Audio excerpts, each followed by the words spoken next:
ಕಳಪೆ ಕಾಮಗಾರಿ ವಿರುದ್ಧ ಮೈಸೂರು ಜಿಲ್ಲೆಯ ಎಚ್ಡಿ ಕೋಟೆ ತಾಲೂಕಿನ ನಾಗನಹಳ್ಳಿ ಗ್ರಾಮಸ್ಥರು ಕೆಂಡಕಾರಿದ್ರು. ಕಾಮಗಾರಿಗಳ ಪರಿಶೀಲನೆಗೆ ಬಂದ ಕೆಆರ್ಐಡಿಎಲ್ ಅಧಿಕಾರಿಗಳಿಗೆ ದಿಗ್ಬಂಧನವನ್ನ ಹಾಕಿದ್ರು. ಈ ವೇಳೆ ಗ್ರಾಮದಲ್ಲಿ ನಡೆದ 3 ಯೋಜನೆಗಳಲ್ಲಿ ಕಳಪೆ ಗುಣಮಟ್ಟದ ಕಾಮಗಾರಿ ಮಾಡಿರುವುದಾಗಿ ಗ್ರಾಮಸ್ಥರು ಆರೋಪವನ್ನ ಮಾಡಿದ್ರು. ಗುಣಮಟ್ಟದ ಕಾಮಗಾರಿ ಮಾಡದೆ ಕೋಟಿ ಲೂಟಿ ಮಾಡಿದ್ದಾರೆ ಅಂತ ಹೇಳಿ ಕಿಡಿಕಾರ್ತಾ ಇದ್ದಾರೆ. ಕಾಮಗಾರಿ ಪರಿಶೀಲನೆಗೆ ಬಂದಂತಹ ಅಧಿಕಾರಿಗಳನ್ನ ತೀವ್ರವಾಗಿ ತರಾಟೆಗೆ ತೆಗೆದುಕೊಂಡಿದ್ದು ಕಾಮಗಾರಿ ಅಂದಾಜು ಪಟ್ಟಿ ನೀಡುವಂತೆ ಗ್ರಾಮಸ್ಥರು ಬಿಗಿಪಟ್ಟನ್ನ ಹಿಡಿದಿದ್ದಾರೆ. ಈ ಸಂದರ್ಭದಲ್ಲಿ ಅಂದಾಜು ಪಟ್ಟಿ ನೀಡದೆ ಗ್ರಾಮದಿಂದ ಹೊರ ಹೋಗೋದಕ್ಕೆ ಬಿಡೋದಿಲ್ಲ ಅಂತ ಹೇಳಿ ಅಧಿಕಾರಿಗಳಿಗೆ ದಿಗ್ಬಂಧನವನ್ನ ಕೂಡ ಹಾಕಿದ್ರು.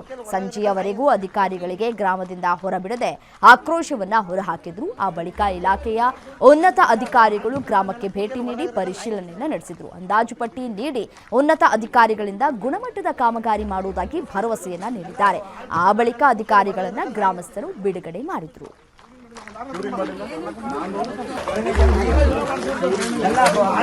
ಎಲ್ಲ ಪೂರ್ತಿ ಹೊಡೆದಾಗಿರೋದ್ರಲ್ಲಿ ನಾಯಿ ಹಚ್ಚಿದ್ದೀವಿ.